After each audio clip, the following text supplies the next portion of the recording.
Anong papabili mo sa akin bukas? Yung di matamis. Na ano? Wala ka man doon dyan. Yung hindi matamis na ano? Na candy? Basagin ko yan. Ano nga? Na candy? Balik ka na. Ano nga? Ha? Aray ko. A few moments later. Anong papabili mo sa akin? Hindi. Ayusin mo ang salita mo. Hindi ko na ririnig. Anong papabili mo sa akin? Candy. Candy na ano?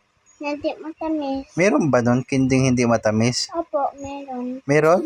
Saan nakakabili? Doon sa school ko. O sige nga. Bigyan kita ng pera bukas. Magbigay ka ng kinding hindi matamis ha. Opo. Pag merong kinding hindi matamis, bibigyan kita ng maraming pera. Magbili ka ng marami ha. Okay. Ha, sure. Pero Opo. pag hindi pag matamis yan, ha. Pag matamis yan, hindi ko sa ipapakain yung candy ha.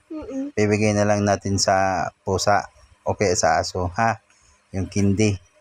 Amo? Okay. A few moments later.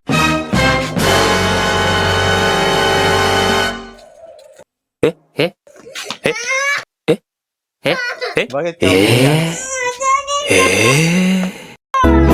niya?